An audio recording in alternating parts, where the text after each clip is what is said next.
Hello! For the following of my creative Halloween series, I am offering today my 8th photographer pro tip to take a good photo of kids, especially during Halloween. Prepare to be scared by these innocent French kids. My tip will cover at the same time the technical photographic aspects about the framing, the setting of the camera, this kind of thing, but also the approach of taking photos of kids, whether it's your own kids or grandkids or niece or nephew, or just kids you would meet in the street with their parents and would seem the perfect model for a nice portrait.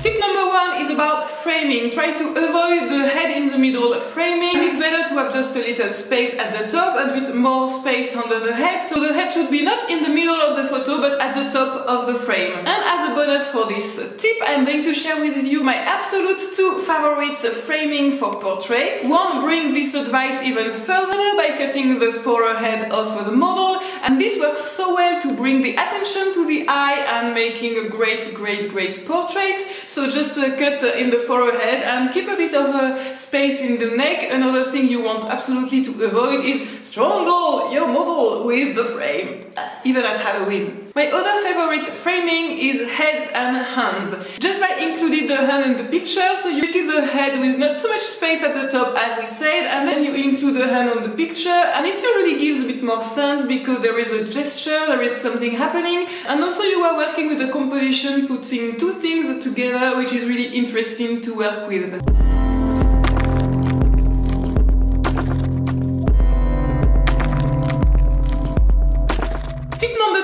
About approaching the model tactic, especially if you want to take a photo of kids you don't know in the street, in a park, during an event or everything. My advice is so simple: a compliment always works. Just start by saying, "Oh, your costume is wonderful. Is it your mother that made it? Did you buy it? It's so frightening. Wow, just wonderful for Halloween." Just show your enthusiasm about the subject, the little kids, which is probably adorable or maybe frightening with a special outfit.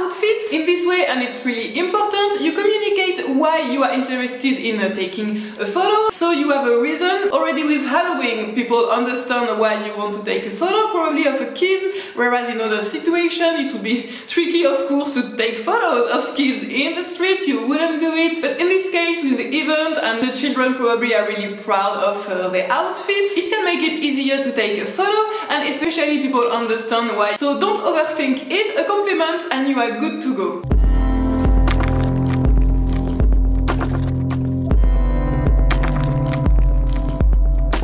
Tip number 3 is a bit of the following of this approach, and it works for a kid you know, like your kid or grandkid. How are you going to be able to take a photo where the kid is really nice, not like that posing, or just not with a kind of ugly grin because he thinks he wants to pose? Just one thing, talk to them and make them talk. My favorite trick for Halloween is asking the kids, "Show me how terrifying you are, scare me!" And that way you play the game of the event, you make them talk, you make them move and making faces. It can be a smile, it can be a frightening face, but you are sure you are not going to have a blank, boring portrait. And by the way, this is really cute because some kids are just not terrifying at all, and of course they don't know how to frighten you, so they are at the same time charming with kind of skeleton outfit or everything, and that's really funny.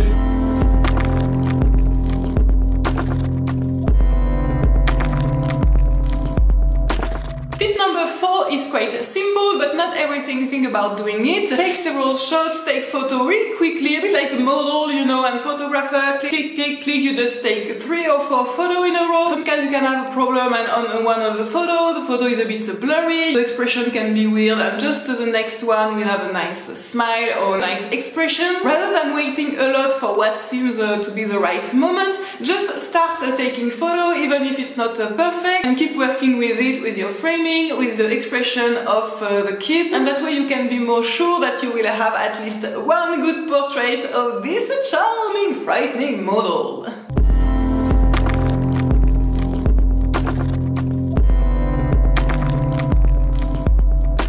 Tip number 5 is black and white will make it so artistic, so really think about it for human as a subject, for people, for portraits. The black and white is so wonderful. Even if the kid has a colorful outfit, try both, try color and try black and white and see what works well. The wonderful thing with black and white is it's a focus on the human features, on the expression, and a bit less on the outfit, but anyway with Halloween, the special makeup and the outfit and the costume will really stand out already. So with the black and white you can balance a bit the storytelling and maybe bring a bit more forward the expression and the personality of your model. Along with this advice about choosing a black and white, try to pay attention about the background and to choose a background that will have a contrasting color with your subject. For example, if the kid has really pale hair, it will be wonderful to have a darker background to make the model, you know, really stand out. Whereas with darker hair like mine, it can be a bit the reverse, like on this white wall. Choose also depending on the costume. So to change the background, you just have to move and to put your model a bit of in front of a window or in front of the wall, or just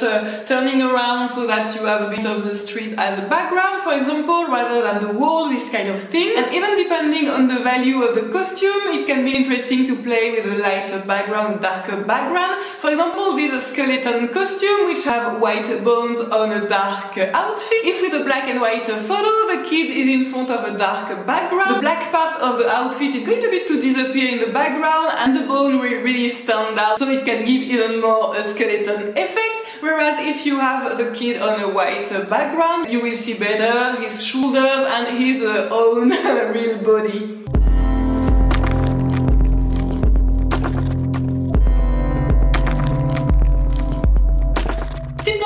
Also about the approach, and it works whether at a Halloween event or during summer when you try to shoot your kids, grandkids, and they are just running everywhere and you can never have them still and make a photo. The solution of this problem is don't chase them. Rather than running after them and having them always from the back and being always a bit behind the action, on the contrary, wait for them. You know, when kids are playing, they are making kind of a loop. If it's an event and there are some kind of place where kids are moving around, just put yourself in a strategic area and just let these yummy innocent kids come to you. That way you are ready, you have them from the front and you are not running around everywhere. And just an additional tip, think about crouching to be at their height when you try to take a portrait. It's usually better than taking the photo from the top, from our adults' height.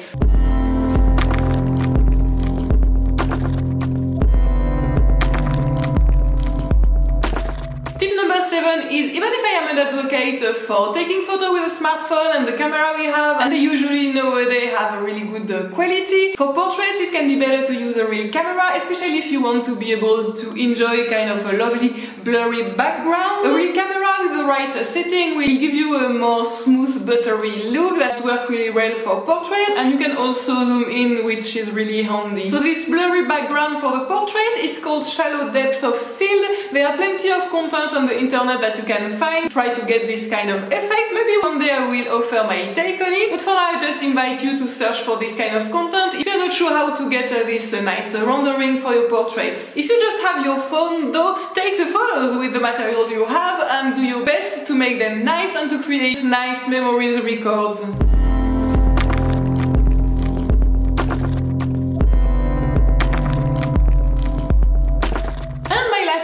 Tip number 8 is about trying to catch a behind the scenes photo, which can be especially nice and funny with kids. Just at the moment the kid starts to cry or is really bothered or annoyed with his wizard costume, maybe you remove the hat or something, just try to catch a bit of the moment where there is something special happening, and this is not a monster anymore, this is not a skeleton, this is not a frightening creature in front of you, but just a kind of kid that try to play the role but not so successfully. It can be also something else, like catching your skeleton kid in the middle of the flowers in the front yard. Maybe not so much flowers during fall, but you know what I mean. You know, sometimes with the pumpkins and everything it can be nice, but with some other kind of situation, sometimes suddenly, oh, it looks real, or sometimes it just looks like the real life. A few of my photos, you wouldn't say it's Halloween, the costume is really subtle, or maybe because of the surrounding is so normal. And the photo can end up a bit of creepy because you're a bit in the middle of a real life and Halloween event. So have fun taking portraits at Halloween and create nice records and memories. Feel free to watch my previous video in this creative Halloween series where I teach you how to draw spiders that you can use for a nice makeup or creating a creepy feeling in your sketchbook. And stay tuned for tomorrow! more watercolor creative Halloween demo. Good night, my dear. Have sweet dreams.